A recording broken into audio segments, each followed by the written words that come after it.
Vincent de Paul Catholic Church for this concert tonight. We really hope you enjoy it. This is just a trio of us. My son Joel Larrabee on cello. Aldo Bernasconi on recorders. And I become the harpsichord, sort of.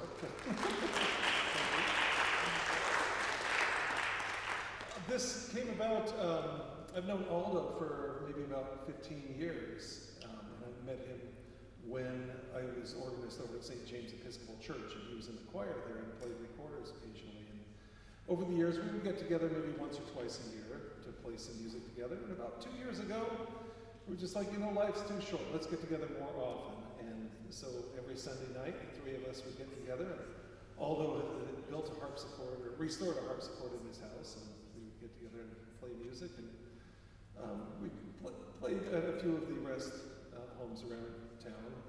But this is the first time we've ever really wanted to give a formal concert. Joel will be heading back to Whitman College on Friday, and so we thought, well, right before he goes back to college, we'll put a concert on. So we appreciate Father Sam being so generous to let us use the church here for this. Okay, so here we are playing 17th century Baroque music. Now, usually when people think of the Baroque, they think of the high Baroque of Bach and Handel, but we're playing more of the early Baroque period. Baroque means grotesque, and it's characterized by the frilliness and extra notes, and you can think of the architecture being really frilly and ornamented. This early Baroque music, I'm a big fan of this because it was kind of almost before Bach really codified tonality as we know it, and these early pieces might have some unusual chord changes, and so you might be in F major for a while, but all of a sudden you hear some chords that aren't related to that key.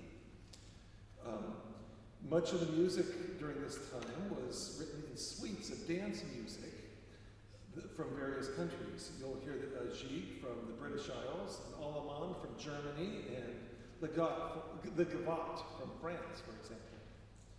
So we start off with this piece by Giovanni Pellicima. It's the earliest piece on the program. He was an Italian composer and organist, contemporary of Claudio Monteverdi. And Monteverdi was credited with writing the first opera, Orfeo, in 1607. Cima came from a family of musicians and was a leading figure in Milan. 1595, he was the director of the Chapel of Santa Maria Presso San Cislo in Milan, and was the first composer to put together a trio sonata, which would have been for a violin, cornet, and basso continuo in the 1610 collection. So, what to listen for in this piece? Rather than having separate movements, it actually acts as one continuous piece. The basso continuo, that's the cello part, works throughout in conversation with the solo recorder. In this case, he'll be playing the soprano